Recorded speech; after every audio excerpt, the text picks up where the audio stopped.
चलो स्टार्ट करते हैं। हाँ, जो आज के चैप्टर का नाम है वो है सीक्वेंस, सीरीज एंड प्रोग्रेशन, जहाँ पे हम बहुत नंबर्स के साथ खेलेंगे मोस्टली। ठीक है, मैथमेटिक्स का बेस ही होता है नंबर्स, तो नंबर्स के साथ ज़्यादा हमें डील करना है। नाउ भी नाम से पता चलता है ये सीक्वेंस होती क्या है। घर में अगर कोई भी चीज़ें कहीं पे भी रखी हुई हो, या तो आप कोई क्लास है, वो क्लास में आप सब लोग बैठे हुए हो, 15-20 लोग। अभी मैं बोलूँ कि मुझे सबको हाइट में बिठाना है, एक पर्टिकुलर ऑर्डर में बिठाना है, तो आप क्या करोगे, या तो सबसे छोटे वाले को पहले रखोगे और फिर बड़े होते जाओगे, इस तरीके से अरेंजमेंट करोगे। ठीक है, तो ये एक आप पर्टिकुलर एक पैटर्न में आप रखोगे किसी को, तो that is the sequence. Sequence का मतलब क्या होता है कि आप कोई भी चीज को, मैथमेटिक्स की बात करते हैं तो हम यहाँ पे जनरली बात करते हैं कि अगर हम नंबर ऑफ सेट्स, नंबर्स को एक पर्टिकुलर ऑर्डर में अगर हम अरेंज करते हैं तो एक सीक्वेंस बन जाती है। जैसे कि 1 3 5 7 9, तो ये देख के पता चलता है कि this is the sequence of odd numbers, correct. तो बस सीक्वेंस मतलब आपको एक पैटर्न ढूंढनी है, बहुत सारे नंबर्स आपको दिए जाएंगे, उसमें एक पर्टिकुलर आपको पैटर्न बनानी है। ठीक है, अगर मैं आपको सिंपल एग्जांपल पूछूं कि पहले 20 नंबर, पहले 20 इवन नंबर्स का सीक्वेंस क्या होगा, तो आप क्या लिखोगे, 2 4 6 8 10, इस तरीके से चाहते जाओगे और एंड पे क्या जाएगा, एंड पे 40 आएगा। ठीक है, क्योंकि 20 नंबर मैंने पूछे कि पहले 20 नंबर कौन कौन से होंगे जो इवन है, तो आप 2 से चालू करोगे और 40 पे जाओगे, तो टोटल आपके 20 नंबर हो जाएंगे। ठीक है, तो ये एक सीक्वेंस हुई। तो और हाँ, दूसरी इंपॉर्टेंट चीज, सीक्वेंस में हम जब बोलते हैं तो उसको एक मैथमेटिक्स में डिनोट करने का भी एक तरीका होता है, उसको हम ए एन के रूप में लिखते हैं। जैसे कि अगर मुझे लिखना है, जैसे कि हमने बात की कि this is the sequence, this is the sequence of, this is the sequence of even numbers, तो उसको मुझे जनरली लिखना है, तो एक जनरल फॉर्मूला होता है, उसको बोलते हैं ए एन। ए की जगह आप और कोई भी यूज कर सकते हो, बी एन यूज कर सकते हो, सी एन यूज कर सकते हो, कोई भी अल्फाबेट यूज करते हो, बट जनरली हम ए एन यूज करते हैं। तो a n is equal to n square, so this is the, sorry, a l is equal to 2n, this is the sequence of a even number, उसका general term हो गया। तो आप यहाँ पे आपको अगर ये सीक्वेंस का पहला टर्म फाइंड करना है, अगर इस टर्म का, इस सीक्वेंस का आपको पहला टर्म फाइंड करना है, तो आप क्या करोगे, n is equal to 1 put करोगे। ठीक है, 2 मिलेगा, n is equal to 2 put करोगे तो 4 मिलेगा। इस तरीके से n is equal to 20 put करोगे तो ये आपको मिलेगा 40। तो इस तरीके से आप 20 टर्म्स फाइंड कर सकते हो। ठीक है, और जो दूसरी सबसे इंपॉर्टेंट आज की ये हो गई कि ये जो हम लिख रहे हैं n, ये क्या दिखाता है, n दिखाता है नंबर ऑफ टर्म्स। तो इसीलिए नंबर ऑफ टर्म्स कैसे हो सकते हैं, पहला टर्म हो सकता है, दूसरा टर्म हो सकता है, तीसरा टर्म हो सकता है, चौथा टर्म हो सकता है। ऐसा थोड़ी ना होगा कि आधा टर्म कौन सा हुआ, या तो 1.5 टर्म कौन सा हुआ, 3.5 टर्म कौन सा हुआ, मतलब ऐसा ही होगा ना ऑलवेज कि पहला टर्म, दूसरा टर्म, तीसरा टर्म, चौथा टर्म, बीच वाला टर्म तो आ ही नहीं सकता। ठीक है, तो ये जो n जो होना चाहिए, वो n हमेशा कैसा होना चाहिए, नेचुरल नंबर। नेचुरल नंबर मतलब पता होता है, this is the set of natural number. ठीक है, तो ये सीक्वेंस की डेफिनेशन हो गई। सीक्वेंस का जनरल टर्म कैसे हम लिख सकते हैं उसका एक तरीका हो गया, एन के फॉर्म में लिखते हैं हम। और एन क्या होता है, एन एक नेचुरल नंबर होता है जो 1 से स्टार्ट होता है, 1.5 नहीं आएगा कभी भी। ठीक है, तो आप एन की जगह पे 1 लिखोगे तो आपको क्या मिलेगा, फर्स्ट टर्म मिलेगा A1। एन की जगह पे आप 2 लिखोगे तो आपको उस सीक्वेंस का सेकंड टर्म मिलेगा, जैसे कि ये, this is the second term for the sequence of even number. Okay, तो this is the basic definition of sequence. तो ऐसे बहुत अलग अलग पैटर्न की हम सीक्वेंस को आज स्टडी करने वाले हैं। एकदम सिंपल लेवल का एग्जांपल था जहां पे हमने बना भी लिया। अगर कोई सीक्वेंस ऐसे भी आ सकती है आगे जाके, लाइक तो सीक्वेंस का जनरल टर्म ऐसा दिया जाएगा, 3n² - 5। ठीक है, तो ये भी एक तरीके की सीक्वेंस हुई। यहाँ पे n की वैल्यू 1 रखोगे तो कुछ मिलेगा, n की वैल्यू 2 रखोगे तो कुछ मिलेगा। वो जो भी मिले वो आपका रियल नंबर होना चाहिए। ठीक है, वो नेचुरल नंबर होगा ऐसा जरूरी नहीं है, स्मॉल n आपका नेचुरल नंबर होना चाहिए। ठीक है, ओके, सबको चलो सीक्वेंस समझ में आ गया है तो रिप्लाई में यस दे दो, आगे बढ़े फिर हम।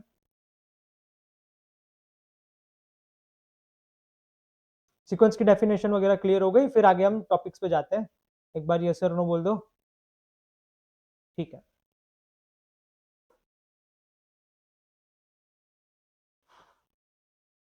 नाउ आगे देखेंगे। ऐसा नहीं है कि कोई भी आपने नंबर्स लिख लिए तो वो सीक्वेंस हो जाएगी।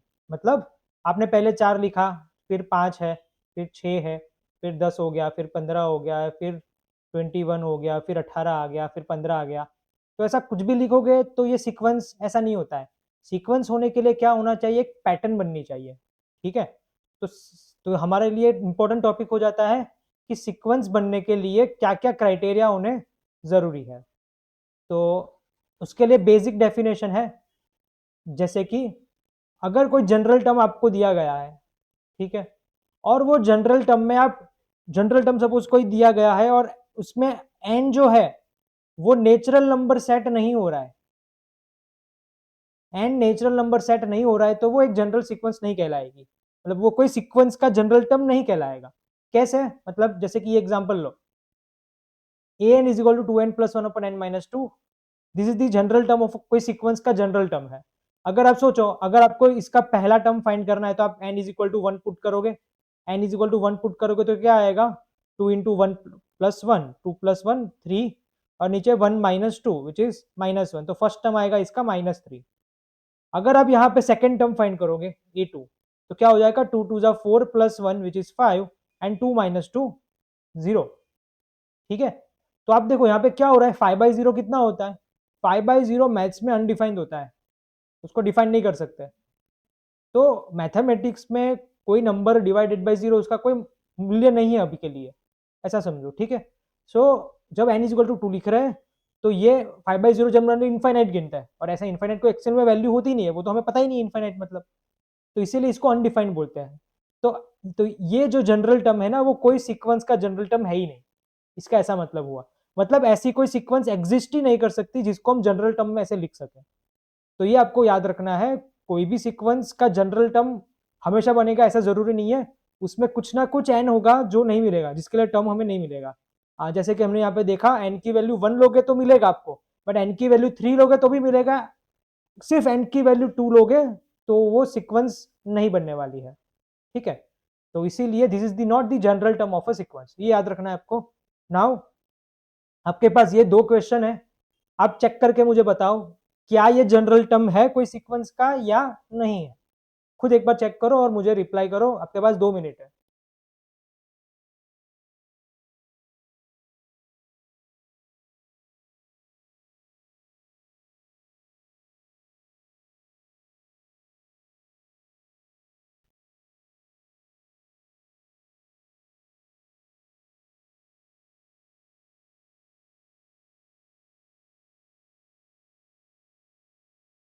आपको चेक करना है कि this is the general term of a sequence और नॉट।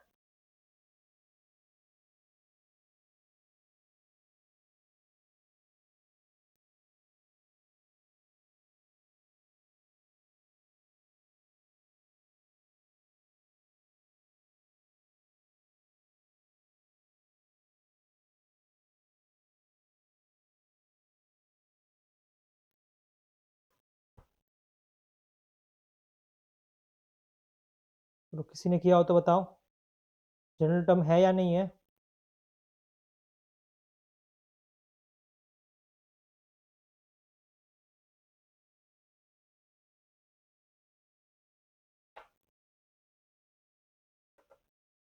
चलो मैं कर देता हूँ। अभी मैंने जैसे बताया, एन की आप वैल्यू पुट कर रहे हो तो आपको एन कुछ ना कुछ मिलना चाहिए, जैसे प्रीवियस एग्जांपल में हमने क्या दिखा, एन की वैल्यू हमने 2 ली यहाँ पे, तो जनरल टर्म नहीं आया, मतलब a2 हमने को नहीं मिला, तो इसलिए वो जनरल टर्म नहीं है। सेम चीज आपको यहाँ पे करनी है। अभी आप देखो, एक तो प्रॉब्लम क्या है, यहाँ पे फ्रैक्शन है, ठीक है, 4 minus n upon 2n plus 1, this is the fraction. Fraction में डिनोमिनेटर में जीरो नहीं हो सकता, ठीक है। और दूसरी चीज, ए एन देखो, ये आपका पूरा स्क्वायर रूट के अंदर है, स्क्वायर रूट के अंदर क्या वैल्यू होगी तो उसका स्क्वायर रूट नहीं निकल सकता, ये सिंबल के अंदर कौन सी वैल्यू होगी तो उसका स्क्वायर रूट नहीं निकल सकता। तो आप डेफिनेटली जान पाओगे कि अगर मैं -9 लिखूँ उसका स्क्वायर रूट निकालूं तो वो आंसर नहीं मिलेगा। कुछ लोगों को लग सकता है -3, ऐसा नहीं होता है, ठीक है। -3 का स्क्वायर करोगे तो पॉजिटिव ही होता है, नेगेटिव नंबर का स्क्वायर रूट नहीं निकल सकता, ठीक है। तो मैं यहाँ पे एन की कौन सी वैल्यूज लूंगा तो ए एन मुझे नहीं मिलेगा। तो आप क्लियरली देख पाओगे, n is equal to 1 put करोगे तो पॉजिटिव रहेगा, n is equal to 2 positive हो जाएगा, एन इज इक्वल टू 3 भी पॉजिटिव होगा, एन इज इक्वल टू 4 रखोगे तो 0 मिलेगा, 0 में भी कोई प्रॉब्लम नहीं है। बट जैसे ही एन की वैल्यू आप 5 यहाँ पे रखोगे तो आपको फिफ्थ टर्म क्या मिलेगा, under root 4 minus 5 upon 5 to ज़ा 10 प्लस 1, तो ये आपको मिलेगा -1 अपॉन 11। तो इसका स्क्वायर रूट तो निकल ही नहीं सकता, कोई रियल नंबर नहीं है, तो इसीलिए 5 से जो भी बड़ी वैल्यू आप लोगे, सो ए ग्रेटर एन की सिर्फ 1 2 3 4, ये 4 वैल्यू के लिए ही आपको इसका जनरल टर्म मिलेगा, मतलब इसको कोई वैल्यू मिलेगी 4 से। जैसे ही बढ़े जाओगे आप 5 से, अगर n ग्रेटर और इक्वल टू 5 है तो this is not the general term, ठीक है। तो ये कोई सीक्वेंस का जनरल टर्म नहीं हो सकता, क्योंकि आपको A5 A6 मिलेगा ही नहीं, यहाँ पे सिर्फ 4 ही टर्म मिलेंगे, तो this is not the general term of a sequence. और वैसे अगर दूसरा क्वेश्चन दोगे आप, तो आप देखो ये फ्रैक्शन है, अभी जैसे प्रीवियस क्वेश्चन में हमने देखा था, तो उसमें देखा डिनोमिनेटर 0 नहीं हो सकता, ठीक है। तो जैसे कि यहाँ पे डिनोमिनेटर क्या है 2n माइनस 1, 2n माइनस 1 0 नहीं होना चाहिए, तो 2n माइनस 1 की वैल्यू कहाँ पे 0 हो रही है, आप देखो, तो n की वैल्यू 1/2 नहीं होनी चाहिए, उसके अलावा कोई भी वैल्यू लोगे, मतलब अगर आप n इज इक्वल टू 1/2 लोगे तो आपको क्या मिलेगा 1/2 प्लस 1 एंड 2 इंटू 1/2 माइनस 1, तो आपका ऊपर हो जाएगा 3/2, नीचे हो जाएगा 0, ठीक है।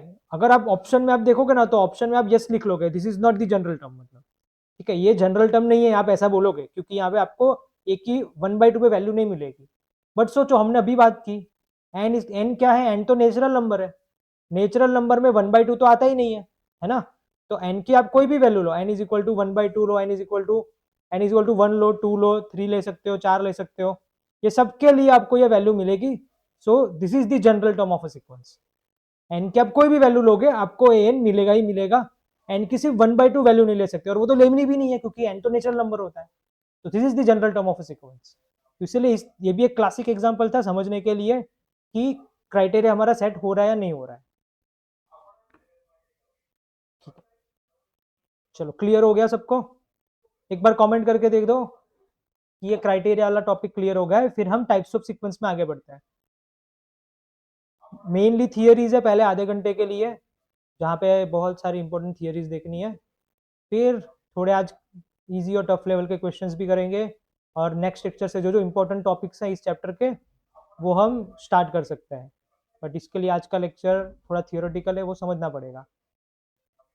चलो चलो यस और नो बता दो पहले, फिर आगे बढ़ते हैं।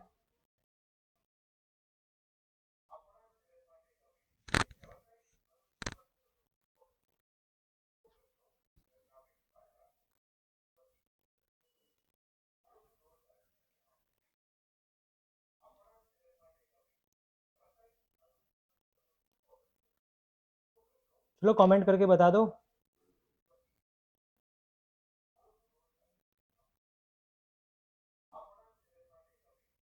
देखो यहाँ पे कमेंट बहुत कम लोग कर रहे हैं, बाकी सब बैचेस, ये मेरी 9th बैच है ऑनलाइन में, बाकी 8 बैचेस में बहुत अच्छे रिस्पॉन्स आ रहे थे।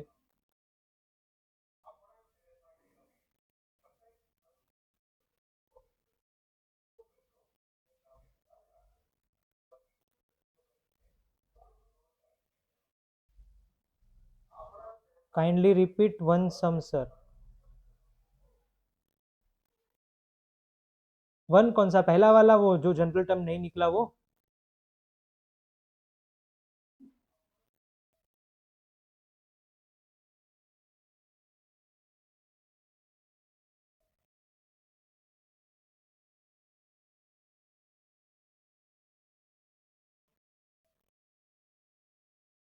ओके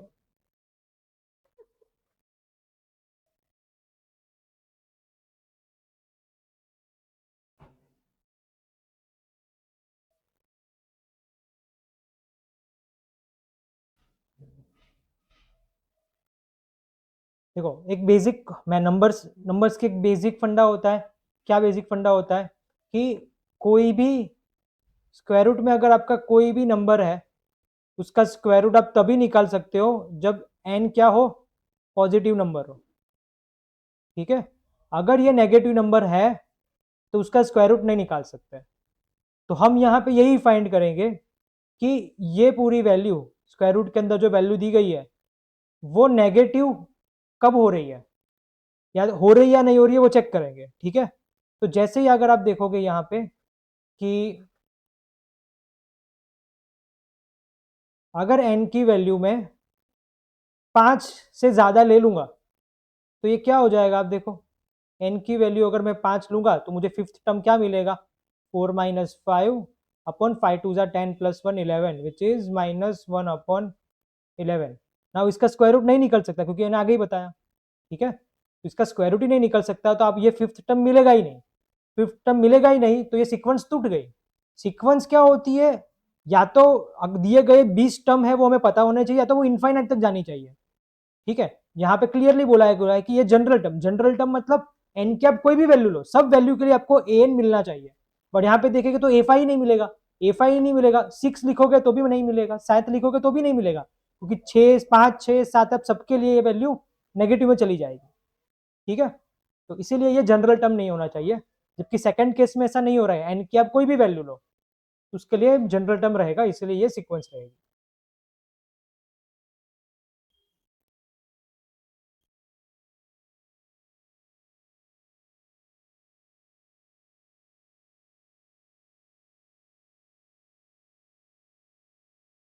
देखो क्लियर है अभी, ओके। चलो नेक्स्ट करते हैं। देखो ये कोई पीरियड टर्म आपको दिया हुआ है, find the term of the sequence which is equal to 25 17 and 96। 3 question है, पहला एक क्वेश्चन मैं करता हूँ। अभी तक हमें ये पूछा जाता था, जैसे कि इसमें हम क्या, इसमें हमें ये दिया हुआ है कि ये जनरल टर्म का कोई वैल्यू 25 है तो वो टर्म कौन सा होगा, मतलब एन फाइंड करना है, ठीक है। कैसे फाइंड करेंगे, सिंपल, आपको क्या कर लेना है, यहाँ पे b n is equal to 2n plus 5 है, सो आप b n is equal to 25 ले लोगे, जो वैल्यू आपको फाइंड करनी है वो आप ले लोगे, जो दिया गया होगा वो आप अज्यूम कर लोगे ऐसे। और बी एन की वैल्यू कितनी है, 2n plus 5 which is 25, 2n is equal to 25 minus 5 which is 20, so n is equal to 10। तो इस सीक्वेंस का जो 10th टर्म होगा वो कौन सा होगा, 25। तो सेम मुझे ये 17 और 96 के लिए बताओ, आपको जस्ट इक्वेट कर लेना है और फिर n की वैल्यू फाइंड कर लेना, सिंपल एडिशन सब्ट्रैक्शन ही कर रहे हैं। एक बार वापस से आप चेक करो, 17 और 96 का खुद एक बार करो और मुझे बताओ।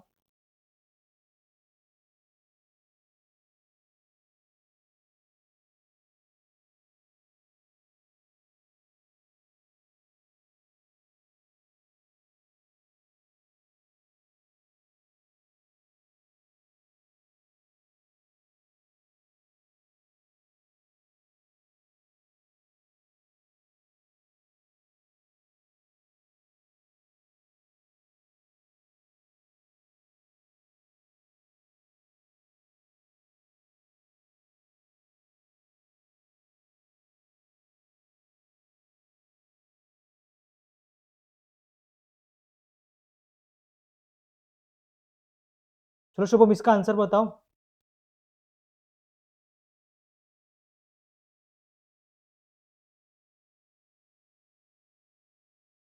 ओके, नैन्सी ने आंसर दिया 6, और 96 वाला उसमें क्या आएगा आंसर,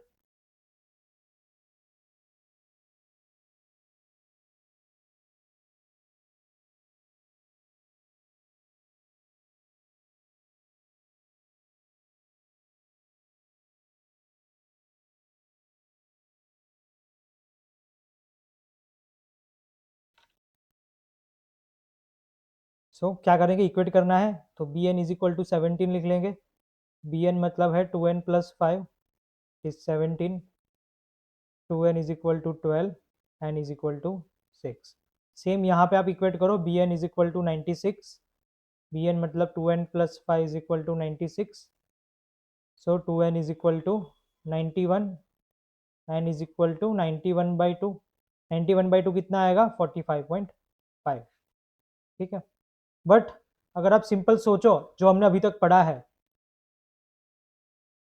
n जो होता है वो क्या होता है, n नेचुरल नंबर होता है, ये याद रखना है, क्योंकि ये जल्दी जल्दी में ना हम आंसर टिक कर लेंगे गलत। सो n नेचुरल नंबर होता है, जैसे आगे हमने पढ़ा 45.5 it's not a natural number, correct, it is the decimal, वो इंटीजर भी नहीं है एक्चुअल में, तो 45.5 तो फ्रैक्शन है बोलो या तो डेसिमल बोलो, ठीक है, तो इसका मतलब क्या हुआ कि ये जो भी सीक्वेंस हमें दी गई है, इस सीक्वेंस में 96 कभी आएगा ही नहीं। आप सोचो यहाँ पे, इस सीक्वेंस में अगर आप n इज इक्वल टू 1 रखोगे तो आपको क्या मिलेगा? आपको पहला टर्म मिलेगा b1, आपको मिलेगा 2 + 5 विच इज 7। अगर आप b इज इक्वल टू 2 लोगे तो आपको क्या मिलेगा? 2 × 2 4 + 5 9। फिर आप करोगे आगे तो लॉजिक लगाओ, अभी लॉजिक लगा दो, फिर 2 इंक्रीज हुआ, तीसरे में भी आप ढूंढ लो, 3 × 2 = 6 + 5 11। तो ये देखो एक सीक्वेंस क्या बनी, थोड़ा लॉजिक लगा के आप सीक्वेंस पूरी कंप्लीट भी कर सकते हो इस तरीके से। अगर आप ध्यान से देखोगे तो ये सीक्वेंस बन रही है कौन सी? ऑड नंबर की सीक्वेंस बन रही है स्टार्टिंग फ्रॉम 7। तो सोचो 25 और 17 दोनों के लिए n की वैल्यू मिलेगी, क्योंकि 25 और 17 दोनों ऑड नंबर है, बट 96 इज इवन नंबर, और ये सीक्वेंस तो ऑड नंबर की है, इसीलिए इसमें हमें पॉइंट में मिला आंसर। क्लियर हो गया? तो इसीलिए ना ऑप्शन में 45.5 होगा, तो टिक नहीं कर देना है, आपको सोच लेना है कि 96 ये n जो होता है वो नेचुरल नंबर होता है, ठीक है, तो 45.5 तो आ ही नहीं सकता, तो can not be determine option होगा, वो हम टिक करेंगे। क्लियर हो गया सबको? 45.5 क्यों नहीं आएगा?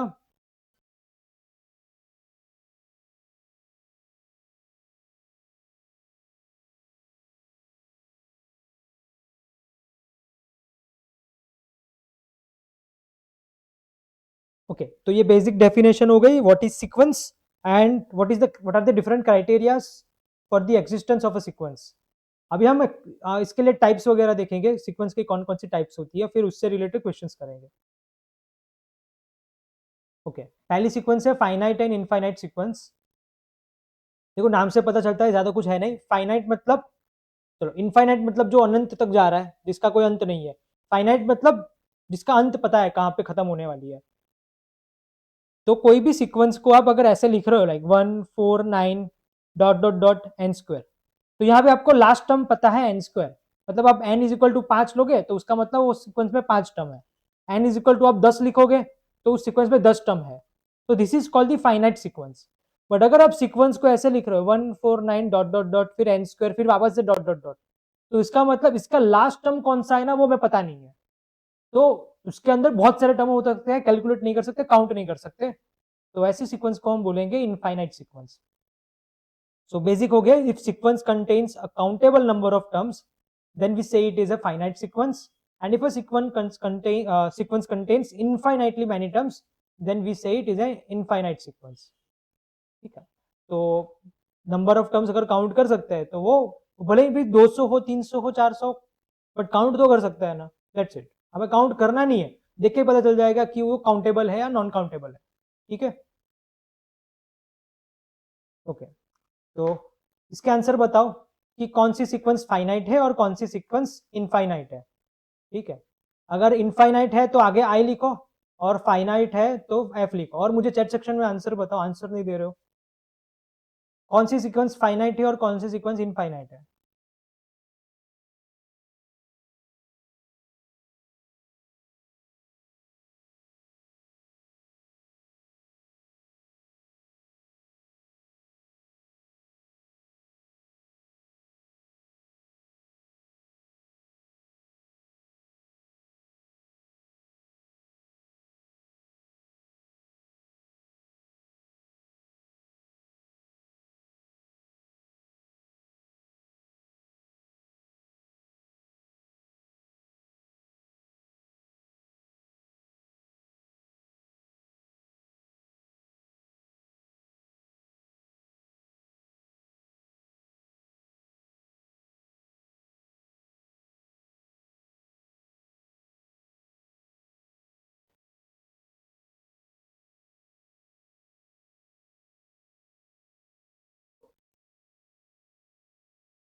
So the sequence of all odd numbers, तो ये एक इनफाइनाइट सीक्वेंस होगी। ठीक है, कि sequence of all odd numbers, आखिरी ऑड नंबर कौन सा होता है नहीं पता हमें।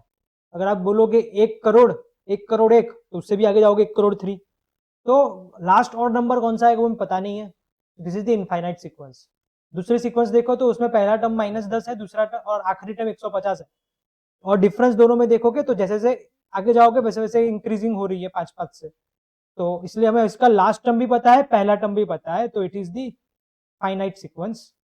और यहाँ पे देखो क्लियरली 1 1 2 3 5 8 फिर डॉट डॉट डॉट चलता जाएगा।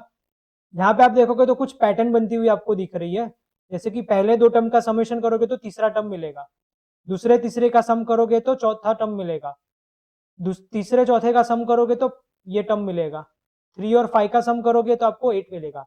तो दिस इज द सीक्वेंस, और ये करते जाओगे, एंड तक करते जाओगे जब तक नंबर्स एग्जिस्ट करते हैं, क्योंकि हमें पता ही नहीं कहाँ तक एग्जिस्ट होते हैं, वो इनफाइनाइट तक जा सकते हैं, तो इसीलिए ये भी एक इनफाइनाइट सीक्वेंस है। चलो ठीक है, IFI।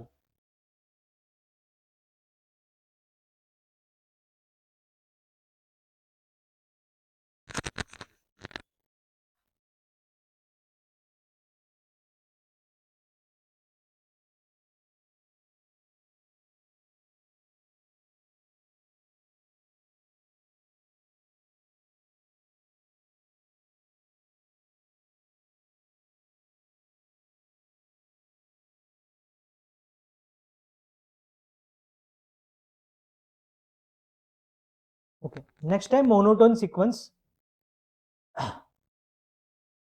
देखो मोनोटोन सीक्वेंस मतलब क्या, 4 तरीके की होती है मोनोटोन सीक्वेंस। जैसे कि पहला अगर मैं लिखूं, अगर मैं ऐसा लिख रहा हूँ 1 3 5 7 9, तो ये आप बोलोगे this is the sequence of odd number, वो तो सही है, बट आप देखो नंबर कंटिन्यू इंक्रीज होते जा रहे हैं, बीच में कहीं पे नंबर डिक्रीज नहीं हो गए, तो ऐसी सीक्वेंस को हम बोलेंगे क्या, increasing sequence. This is the increasing sequence. अगर मैं कोई दूसरा लिखूं जैसे कि 5 2 -1 -4 -7, तो आप बोलोगे कि ये क्या है, this is the decreasing sequence, sequence continue लगातार नीचे जा रही है। फिर तीसरा होता है 0 1 2 2 3 3 3 4, तो ये कौन सी सीक्वेंस हुई, देखो ये तो ना ही इंक्रीजिंग है ना ही डिक्रीजिंग है, क्यों, क्योंकि आप देखो यहाँ पे 2 2 बार आ रहा है, 3 3 बार आ रहा है, तो इसीलिए ऐसी सीक्वेंस को, बट इवेंचुअली क्या हो रहा है, इवेंचुअली ये सीरीज रुक रही है, रुकने के बाद वापस से आगे जा रही है, तो दिस इज कॉल्ड, इसको इंक्रीजिंग ना बोल के इसको बोलेंगे नॉन डिक्रीजिंग। ठीक है, दोनों में फर्क है, इंक्रीजिंग में टर्म्स कांस्टेंट नहीं होंगे, वैल्यू सेम नहीं होगी इंक्रीजिंग में, जबकि वैल्यू अगर सेम हो रही है और इवेंचुअली सीरीज इंक्रीज हो रही है, तो this is called non decreasing. और सेम ऐसा ही कौन सा हो सकता है, नॉन इंक्रीजिंग। नॉन इंक्रीजिंग में क्या होगा, जैसे कि 10 9 8 7 7 6 6 5 4 3 3, ठीक है, तो this is called non increasing. तो यही यहाँ पे लिखा हुआ है कि कोई भी इंक्रीजिंग सीक्वेंस हो, अंदर ज्यादा डीप में मत जाओ ये नोटेशन में, कोई इंक्रीजिंग सीक्वेंस हो, नॉन डिक्रीजिंग सीक्वेंस हो, डिक्रीजिंग सीक्वेंस हो या नॉन इंक्रीजिंग सीक्वेंस हो, ऐसी सब सीक्वेंस को कॉमन नाम दिया गया है, that is called monotone sequence. ठीक है, ये जस्ट थियोरेटिकल पोर्शन था, what is monotone sequence. So at the end monotone sequence क्या है, कोई भी सीक्वेंस जो इंक्रीज हो रही है डिक्रीज हो रही है, या तो वो कम नहीं हो रही है बट वो ज्यादा फास्ट भी नहीं जा रही है, कांस्टेंट होकर जा रही है, तो दैट इज नॉन डिक्रीजिंग, और दूसरी हो जाएगी non increasing. So this 4 are the monotone sequence.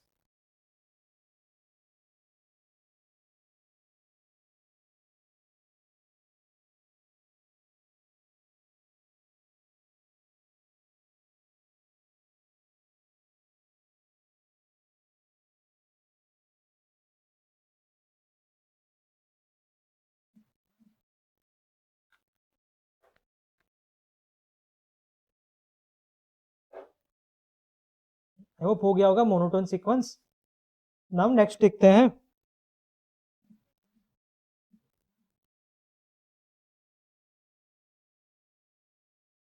Piece wise sequence. आगे जैसे हमने एक सीक्वेंस लिखी थी, अगर याद हो आपको, bn is equal to 2n plus 5, तो आप क्या कर रहे थे, n की वैल्यू पुट करोगे तो आपको पहला टर्म मिलेगा विच इज 7, n की वैल्यू 2 पुट करोगे तो आपको सेकेंड टर्म मिलेगा which is 9। But peace wise sequence में क्या होगा, ऐसी एक कांस्टेंट वैल्यू नहीं होगी। ठीक है, आपका जो जनरल टर्म होगा उसको इस तरीके से 2 पार्ट में डिवाइड किया जाएगा, और n की कंडीशन दी जाएगी, n का क्राइटेरिया दिया जाएगा।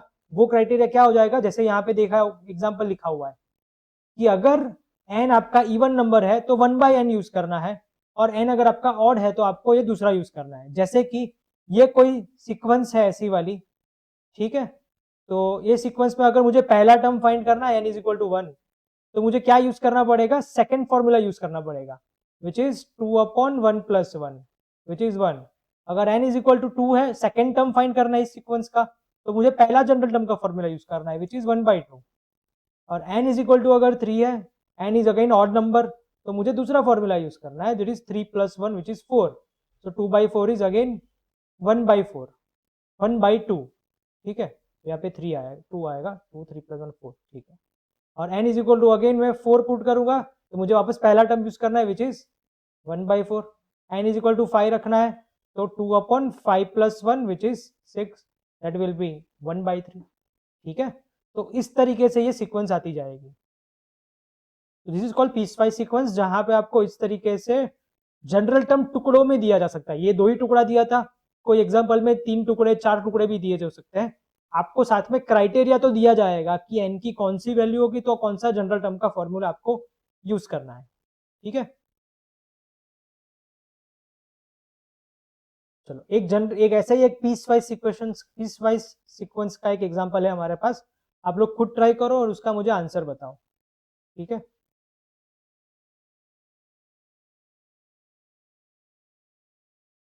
ओके, ये कोई पीस वाइज सीक्वेंस है, ठीक है, जहां पे आपका ये है n² - 5n, कब है, जब n 10 से कम हो, और n - 8 जब n की वैल्यू 10 या उससे ज्यादा हो। आपको फाइंड करना है A20 मतलब आपको 20 टर्म फाइंड करना है। पहला 20 टर्म नहीं, 20th टर्म कौन सा होगा वो फाइंड करना है। इस सीक्वेंस का पहला टर्म क्या होगा वो फाइंड करना है। और तीसरा पूछा है कौन सा टर्म 0 होगा, ठीक है, टर्म कौन से टर्म की वैल्यू 0 होगी, तो n फाइंड करना है तीसरे में। तो आपके पास अगेन 2 मिनट है, उसको शांति से एक बार सॉल्व करो, समझ के हो जाएगा फटाफट।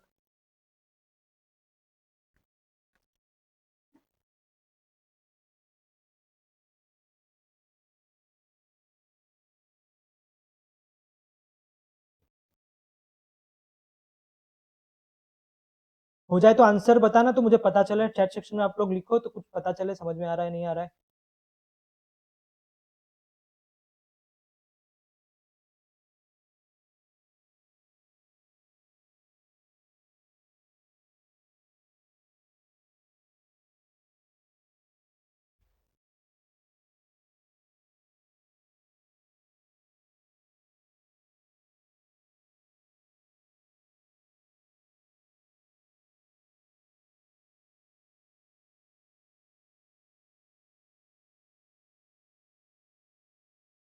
चलो नैन्सी आंसर बताओ, शुभम नैन्सी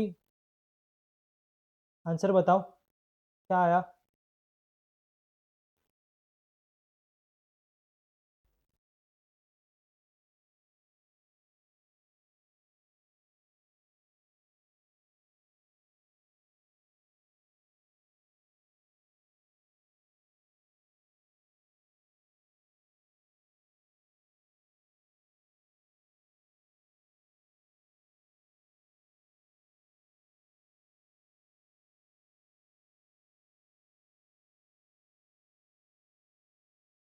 पहले में 1/4, सेकंड में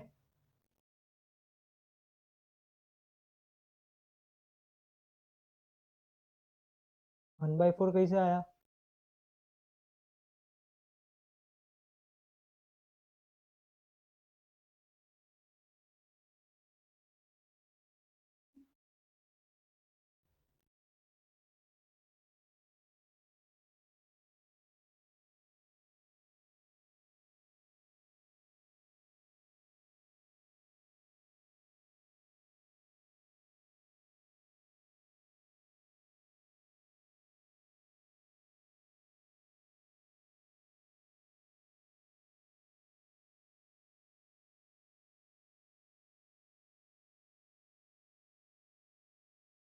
ओके, 20 टर्म फाइंड करना है, 20वां टर्म कौन सा होगा।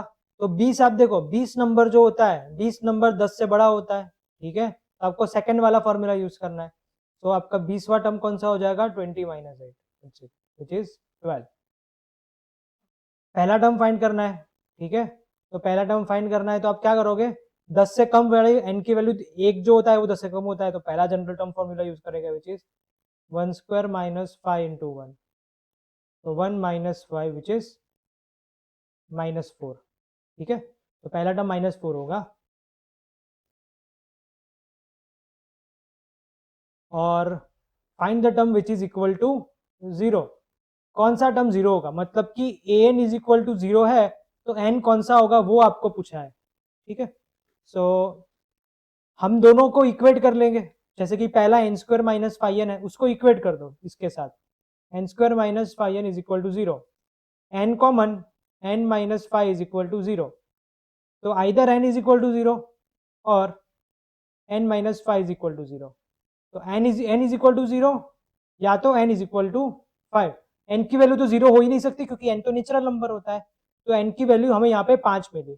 हमने कौन सा इक्वेशन यूज किया, पहला जनरल टर्म फॉर्म यूज किया, और पहले जनरल फॉर्म में n कितना है 10 से कम है, हमें जो आंसर मिला वो 5, वो 10 से कम है, हाँ कम है, तो हमारा answer n is equal to 5 है।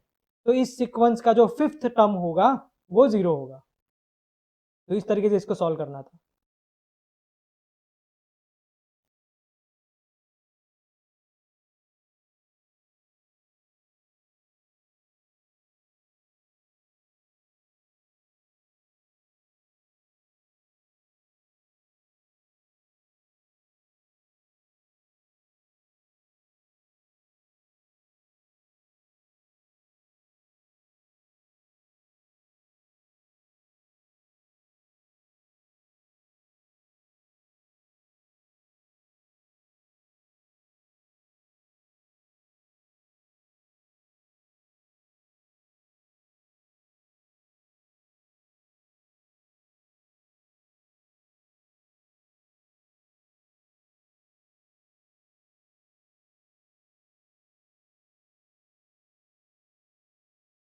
ओके चलो आगे बढ़ते हैं।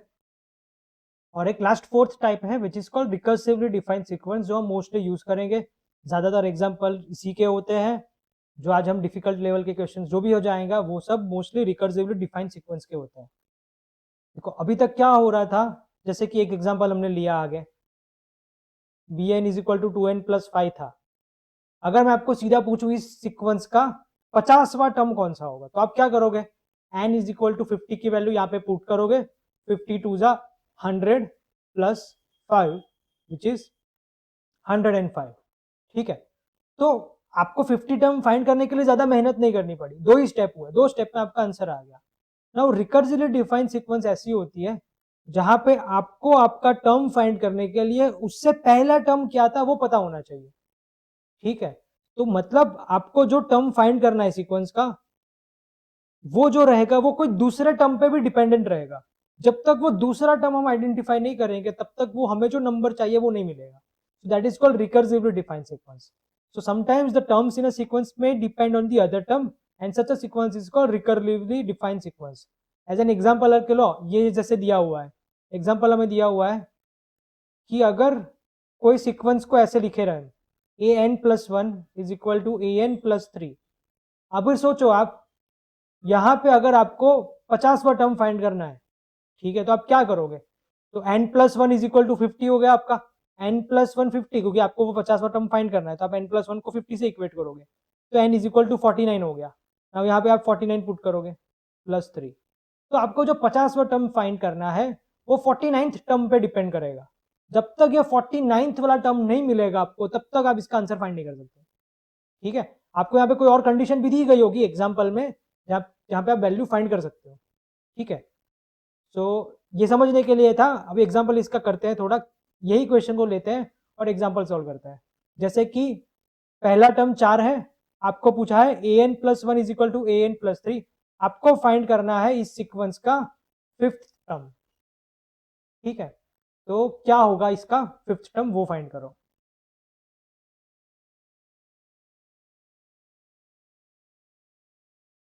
क्योंकि जैसे अभी हमने डिस्कस किया, अगर मुझे a5 लिखना है तो a5 को मैं an प्लस 1 के साथ इक्वेट करूंगा, तो मेरा n प्लस 1 हो जाएगा 5 और n की वैल्यू हो जाएगी 4। तो A5 मुझे क्या लिखना पड़ेगा, A5 is equal to A4 plus 3, क्योंकि n की वैल्यू 4 हो गई। बट A4 तो मेरे पास है ही नहीं, मेरे पास तो A1 है, ठीक है। तो सबसे पहले मैं क्या करूंगा, ऐसे कोई भी रिकर्सिवली डिफाइंड सीक्वेंस होगी, ये याद रखना है आपको। रिकर्सिवली डिफाइंड सीक्वेंस में हम क्या करेंगे, जो भी टर्म दिया गया है ना, उसके बाद वाला टर्म पहले हम फाइंड कर लेंगे, तो उससे हमें एक लॉजिक मिलेगा, कोई सीक्वेंस कौन से डिफरेंस से जा रही है, तो वो हमें पैटर्न मिल जाएगी। तो उस तरीके से हम कर सकते हैं, ठीक है। जैसे कि आप देखो यहाँ पे A1 आपको 4 दिया है, अगर मुझे A2 फाइंड करना है तो मैं क्या करूंगा, n+1 इज इक्वल टू मेरा 2 हो जाएगा, तो n इज इक्वल टू 1 हो जाएगा, तो A2 will be A1 plus 3। So A1 कितना है, 4 है, 4 plus 3 which is 7। Now A3 find करना है, ठीक है। तो A3 फाइंड करना है, तो A3 अभी पैटर्न मुझे पता चल गई है ना कि A2 is equal to A1 plus 3 है, तो A3 इज इक्वल टू क्या होगा, A2 प्लस 3 होगा, और A2 मैंने फाइंड कर लिया है विच इज 7 प्लस 3 10। तो आप देखो यहाँ पे पैटर्न मिली आपको, पहला टर्म आपका 4 था, दूसरा टर्म 7 आया, तीसरा टर्म 10 आ गया। 3 टर्म इस तरीके से आप फाइंड कर लो और उनका पैटर्न निकालो, पहला टर्म 4, दूसरा टर्म 7, तीसरा टर्म 10, तो चौथा टर्म कौन सा होगा, 3 के डिफरेंस से जा रही है 13, और फिफ्थ टर्म कौन सा होगा 16, तो आपका फिफ्थ टर्म जो होगा वो 16 होगा। तो ऐसे लॉजिक से हम सॉल्व कर सकते हैं।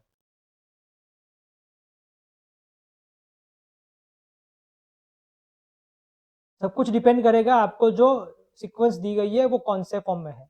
ये जस्ट सिंपल एग्जांपल था, उसमें और भी एडिशन होगा। फिर क्वेश्चन में पूछा है find the general term of a sequence.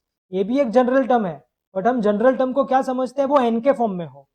तो आप देखो, आपने जो पैटर्न बनाई उससे आप थोड़ा लॉजिक लगा सकते हो ना। अगर आपको जनरल टर्म लिखना है इस सीक्वेंस को, तो आप क्या लिख सकते हो आप सबको 3 का टेबल आता है, आप देखो ये 3 के टेबल में आप एक ऐड कर दोगे तो आपको ये आंसर मिल जाएगा। मतलब मैं इसका सीक्वेंस क्या बना सकता हूँ, 3n प्लस 1, सिंपल। n की वैल्यू 1 पुट करोगे तो 4 मिलेगा, n की वैल्यू 2 पुट करोगे तो 7 मिलेगा। ठीक है, ये लॉजिकल है, कोई सिखा नहीं सकता है, ये देख के पैटर्न देख के आपको सोचना है। ठीक है, थोड़ा दिमाग लगाना है अपना इसमें, तो आपको ये पैटर्न दिख जाएगी जिससे आप जनरल टर्म भी निकाल सकते हो। क्योंकि जनरली हम जनरल टर्म उसी को बोलते हैं जो उसमें सिर्फ n के टर्म हो, ना कि an और समथिंग आ जाए। तो इस तरीके से हमने रिकर्सिवली डिफाइंड सीक्वेंस को एक इनफाइनाइट सीक्वेंस के जनरल टर्म के फॉर्म में हमने लिख लिया। ठीक है, तो ये हो गई चैप्टर की जो जो इंपॉर्टेंट थियरीज थी वो। अभी हम कुछ इंपॉर्टेंट एग्जांपल्स वगैरह सॉल्व करते हैं, तो एक बार देख लो, डाउट हो तो पूछ लो यहाँ तक। चलो यहाँ पे यहाँ तक सब कुछ क्लियर हो गया है, आंसर बताओ यस और नो। तो हम एग्जाम्पल स्टार्ट करें, क्योंकि एग्जाम्पल आपको खुद करना है, मैं ज्यादा इसमें एफर्ट नहीं लूंगा, आपको ट्राई करना है एग्जाम्पल भी इसके।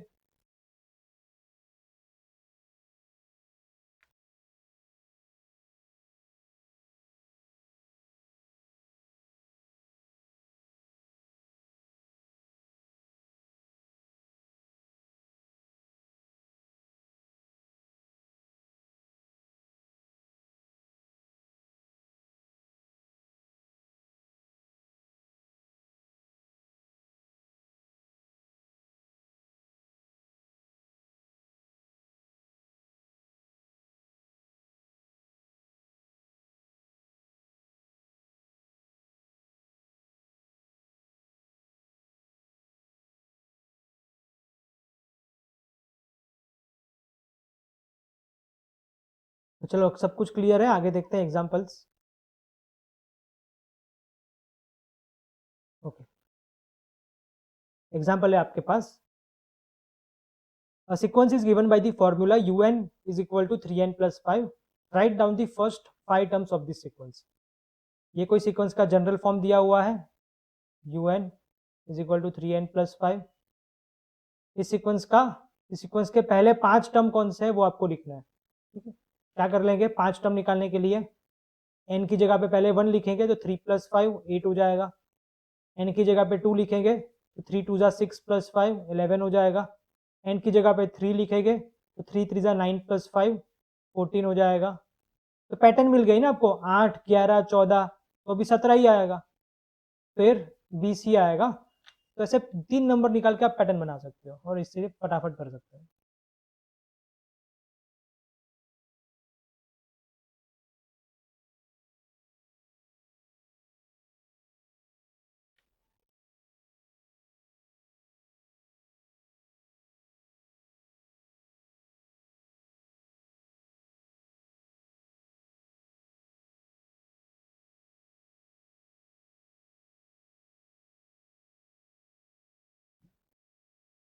दूसरा क्वेश्चन है सेम वैसा ही है, आपको एक जनरल टर्म दिया हुआ है 1/n²। इस सीक्वेंस के पहले 4 टर्म्स कौन से होंगे और 10th टर्म कौन सा होगा वो फाइंड करना है। तो n की जगह पे 1 रखोगे तो 1/1² 1 हो जाएगा, n की जगह पे 2 रखोगे तो 1/2² 1/4 हो जाएगा, 3 रखोगे तो 1/9 हो जाएगा, 4 रखोगे तो 1/16 हो जाएगा। तो ये पहले 4 टर्म मिल गए इस सीक्वेंस के। 10वां टर्म फाइंड करना है तो आपको n की जगह पे 10 लिखना है तो 1/100। So this is the general term of this. These are the first 4 terms and the 10th term of the sequence.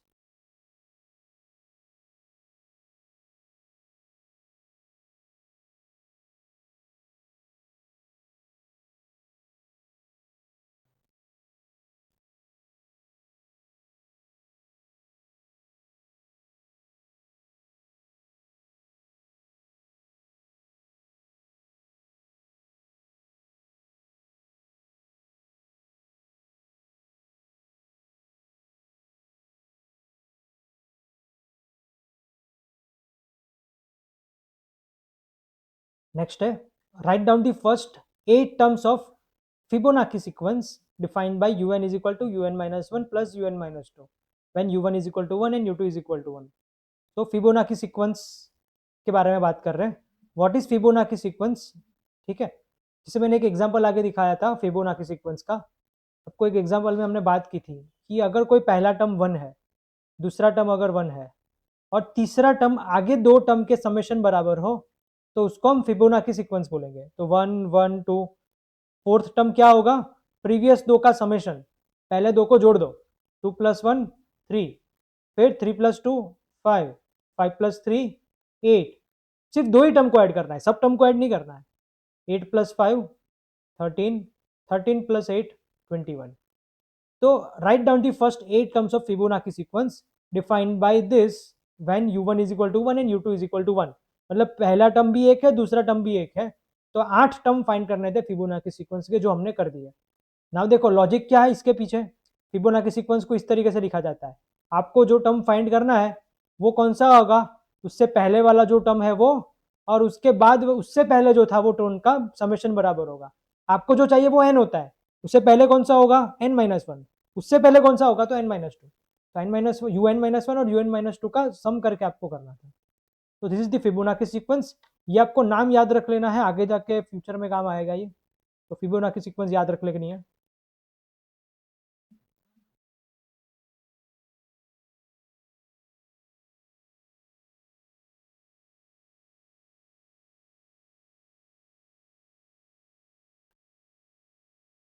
देख सिंपल में एक लास्ट क्वेश्चन, फिर थोड़े डिफिकल्टी बढ़ाएंगे, मॉडरेट लेवल के क्वेश्चंस करेंगे। Write down the first 5 terms of the sequence given by this. आपको term दिया गया है un is equal to -1n+1/n। तो पहला टर्म कौन सा होगा, -1 रेज टू 1 + 1 2 डिवाइडेड बाय 1, -1 का स्क्वायर 1। दूसरा टर्म फाइंड करना है तो -1 का 2 + 1 विच इज 3/2, और -1 का क्यूब माइनस होता है तो this is -1/2। Then third term which is -1 raise to 3 + 1 which is 4 divide by 3। -1 का 4 पावर पॉजिटिव होगा तो इट इज 1/3। आपको 5 टर्म फाइंड करना है, 3 टर्म फाइंड कर लिया। वैसे बनाना चाहो तो चौथा टर्म ऐसे ही बना सकते हो, 1 1/2 -1/2 1/3 देन -1/4 ही आएगा। देख लेते हैं। This is -1 raise to 4 + 1 which is 5/4। -1 का 5 पावर करोगे तो माइनस में आएगा, this will be -1/4। Fifth term find करना है तो it will be -1 raise to 5 + 1/5। 5 + 1 आपका -1 रेज टू 6 हो जाता है। -1 का 6 पावर या पॉजिटिव नंबर हो जाएगा तो ये 1/5 हो जाएगा। देखो पैटर्न बन गए ना, 1 फिर -1/2 1/3 फिर -1/4 +1/5, एक पैटर्न बन रही थी यहाँ पे।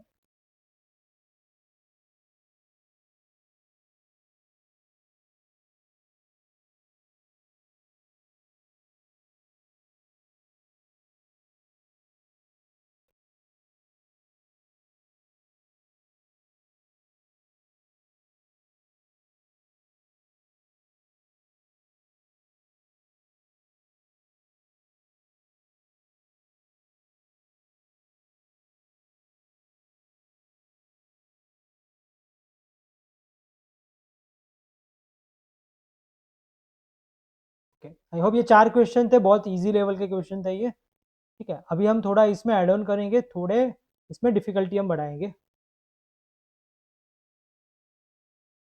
ओके, क्वेश्चन है आपका, फिफ्थ टर्म दिया हुआ है आपको 6, फिर एक डेटा दिया हुआ है n+2 इंटू an-1, मतलब जो आपको टर्म फाइंड करना है उससे पहले वाला term, is equal to 3an। आपको फाइंड करना है इस सीक्वेंस का थर्ड टर्म कौन सा होगा। 1 मिनट कुछ ट्राई करो, फिर मैं करता हूँ। यहाँ पे देखो कंडीशन याद रखनी है, कभी है ना कंडीशंस भी आएंगी। एन की वैल्यू एक नहीं हो सकती, एन की वैल्यू क्या लिखी है, ग्रेटर और इक्वल टू 2, मतलब एम की वैल्यू एक नहीं ले सकते, आपको एन 2 से चालू करना है। इस सीक्वेंस का पहला टर्म फिक्स होगा कोई जो अपने को पता नहीं है, ठीक है। दूसरे टर्म से ही ये जनरल टर्म बन रहा है, इसीलिए n is not equal to 1, n की वैल्यू 2 या उससे ज्यादा लेनी है, ठीक है।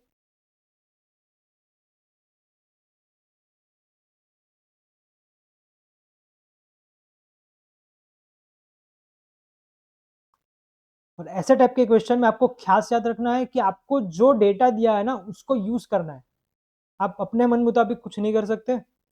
जैसे कि यहाँ पे A5 दिया हुआ है आपको ना, फिफ्थ टर्म दिया हुआ है, तो उसको यूज करना है। कैसे यूज करोगे, ठीक है। मैं क्या करूंगा, यहाँ पे A5 मुझे दिया हुआ है, ठीक है। मुझे A5 यहाँ पे मैं यूज करूंगा n इज इक्वल टू 5 लेके, तो n इज इक्वल टू अगर मैं 5 ले लूँ, ठीक है, तो मुझे फाइंड क्या करना है, A3 फाइंड करना है। ओके, तो n इज इक्वल टू अगर मैं 5 लूँ सपोज, तो क्या आएगा, n+2 विच इज 5+2, ठीक है। एन की वैल्यू में 5 लूंगा तो 5+2 7 हो जाएगा। ए n-1 मतलब 5-1 4, 3a5, ठीक है। 7 × A4, A5 कितना है, 6 है, तो आपको A4 मिल गया यहाँ पे, 6×3 = 18/7, तो फोर्थ टर्म आपको मिल गया 18/7। तो देखो आपने 5 n=5 लिखा तो आपको A4 मिला, तो सेम अभी मैं ऐसा कौन सा वैल्यू रखूंगा तो मुझे 3 A3 मिल जाएगा। तो सिंपल आप क्या बोलोगे, n=4 ले लेंगे, ठीक है। n की वैल्यू 4 ले लेते हैं, अगर n की वैल्यू 4 लूंगा तो मुझे क्या मिलेगा, देखो 4+2 6, 4-1 3, 3a4, और A4 तो हमने अभी जस्ट फाइंड किया, तो वो लिख लेंगे 18/7। तो आपको इस तरीके से A3 मिल गया, क्या, 6×3 = 18, 3×3 = 9, तो थर्ड टर्म आ गया आपका 9/7। तो ये अलग तरीके का था, थोड़े मॉडरेट में लेवल में ये जाएगा एग्जाम्पल। तो यहाँ पे आपको थोड़ा लॉजिक लगाना होता है कि आपको डेटा कौन सा दिया हुआ है, जैसे कि A5 यहाँ पे दिया गया था, तो इसीलिए मैंने n=5 लेके ही चालू किया ताकि मैं A5 को यूज कर सकूं, जिससे मुझे A4 मिला। फिर मैंने देखा कि मैंने जब n=5 रखा तो मुझे A4 मिला, अगर मुझे A3 फाइंड करना है तो मुझे n=4 लिखना पड़ेगा।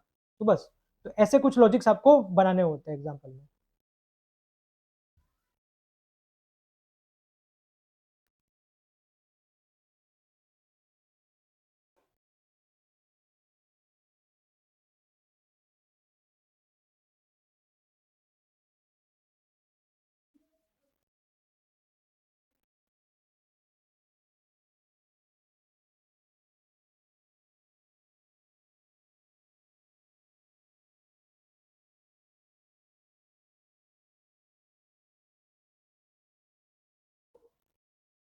चलो नेक्स्ट क्वेश्चन है, हाँ ये भी बहुत अच्छा बेस्ट क्वेश्चन है आज का अभी तक का। पहला टर्म आपको दिया हुआ है 1, an फाइंड करना है an-1 plus n for n greater और इक्वल टू 2, ठीक है, क्योंकि n की वैल्यू 1 जब होगी तो वो तो दिया ही हुआ है, तो n की वैल्यू आपको 2 या उससे ज़्यादा लेनी है, और आपको फाइंड क्या करना है, सीक्वेंस का 100th टर्म फाइंड करना है, 100वां टर्म फाइंड करना है इस सीक्वेंस का। सो this is the best question.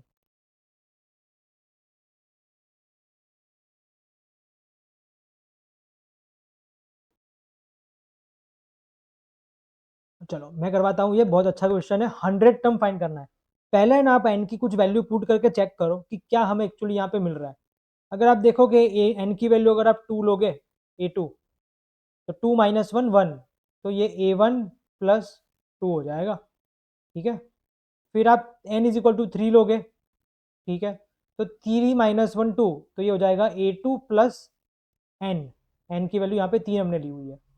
A4 मुझे फाइंड करना है, तो A3 प्लस 4, मतलब आप देखो A1 इज इक्वल टू 1 था, तो यहाँ पे आप क्या करोगे 1 प्लस 2, फिर A2 की वैल्यू कितनी आई 1 प्लस 2, तो A2 की वैल्यू यहाँ पे पुट कर दो 1 प्लस 2 और प्लस 3 तो है ही, तो A3 आपको मिल गया। मैं यहाँ पे जानबूझ के सम नहीं कर रहा, like 1 plus 2 is equal to 3 नहीं लिख रहा, क्योंकि आप देखो पैटर्न बनेगी। A4 आपको क्या है A3 प्लस 4, A3 क्या है 1 प्लस 2 प्लस 3, तो 1 प्लस 2 प्लस 3 प्लस 4। ठीक है, तो आप यहाँ पे ध्यान से देखोगे तो क्या पैटर्न बन रही है, यहाँ पे पैटर्न बनेगी। Sequence is all about pattern. जब मुझे सेकंड टर्म फाइंड करना था, तो सेकंड टर्म क्या बराबर था, सेकंड टर्म पहले दो नेचुरल नंबर के समेशन के बराबर था। तीसरा टर्म क्या आया, तीसरा टर्म पहले 3 नेचुरल नंबर के एडिशन बराबर था। चौथा टर्म कौन सा है, addition of the fourth first natural numbers. ठीक है, तो सेम वे अगर मुझे A100 लिखना है, तो मैं सीधा क्या लिखूंगा, summation of the first 100 natural number. Correct, तो ये हमने यहाँ पे पूरा ना कैलकुलेट करते हुए लॉजिक लगा लिया कि 100th टर्म कौन सा होगा। तो दैट्स वाई मैंने जैसे ही बताया कि इज द बेस्ट एग्जांपल, यहाँ पे आपको ये लॉजिक पैटर्न बन रही है। ऐसे एग्जांपल एग्जाम में नहीं हो सकते अगर आपने देखे ही नहीं हो तो। ठीक है, तो 100 टर्म आपका आ गया। अब इन सब का समेशन करना है। याद रखो सम का एक फॉर्मूला होता है, पहले n नेचुरल नंबर का समेशन का फॉर्मूला n प्लस 1/2। ये कितने नंबर है, 100 नंबर है, तो 100 इंटू 100 प्लस 1, 101 डिवाइडेड बाई 2, तो आंसर आ जाएगा आपका 50-50। तो 100th टर्म होगा 5050। ठीक है, सो this is the best question.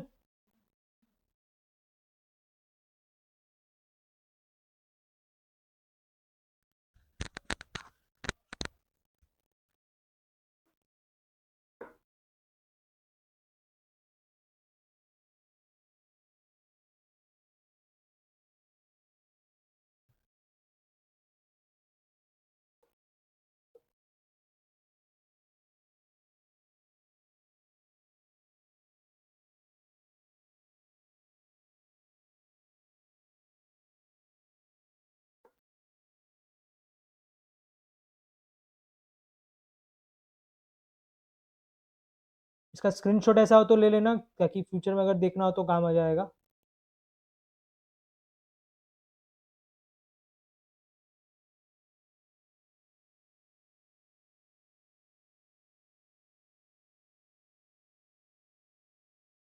चलो आज का एक आखिरी क्वेश्चन करेंगे।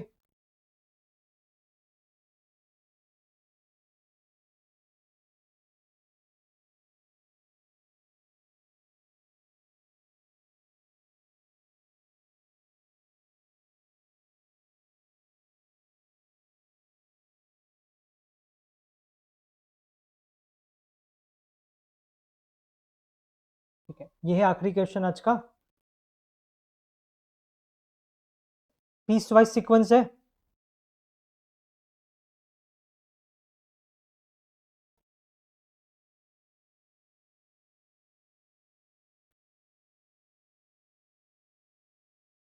तो पीस वाइज सीक्वेंस जैसे आगे हमने सीखा था, पीसीस में दिया हुआ है, समझना जरूरी है इंटरप्रिटेशन क्या है। एन की वैल्यू अगर 6 से कम है तो पहला फॉर्म यूज करना है, एन की वैल्यू 6 से 13 के बीच में है तो दूसरा जनरल टर्म यूज करना है, एन की वैल्यू 13 से ज़्यादा है तो आपको ये 4 ही यूज करना है। ठीक है, क्वेश्चन है find the biggest and the smallest terms of the sequence.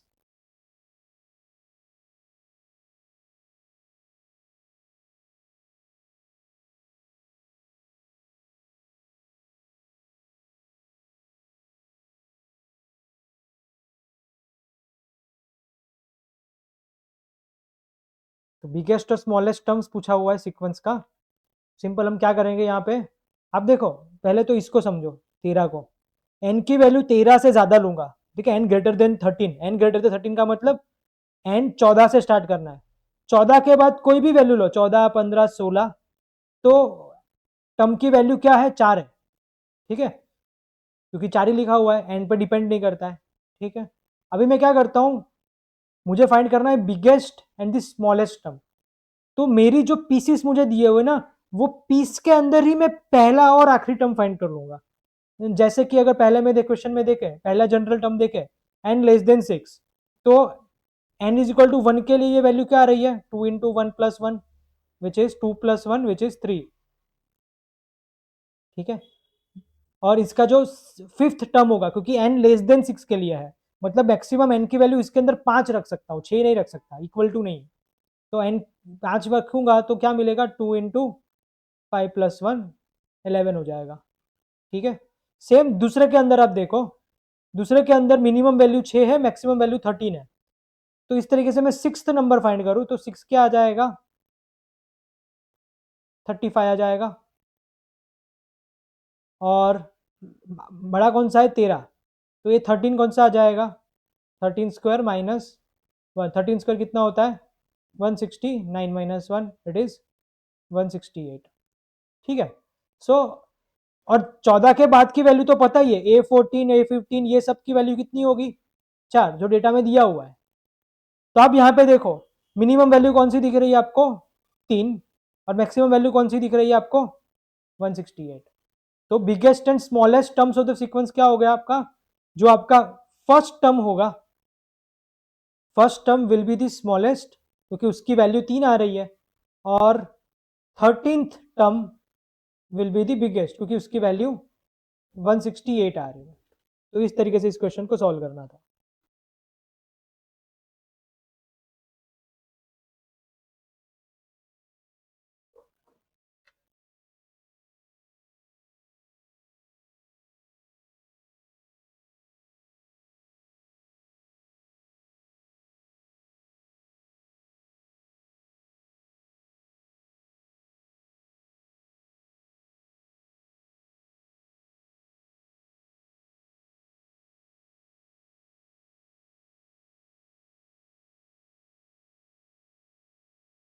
सो और ज़्यादा क्वेश्चंस दिए जाएंगे घर पे प्रैक्टिस के लिए, ताकि आप नेक्स्ट लेक्चर से पहले उसको करके लाओ।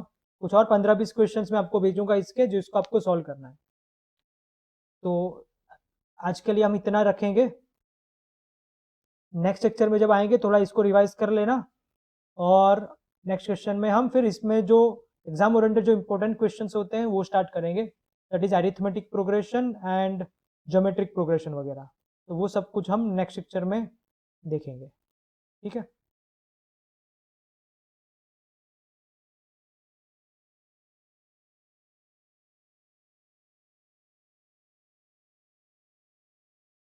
तो आज के लिए इतना काफ़ी है। Thank you, bye.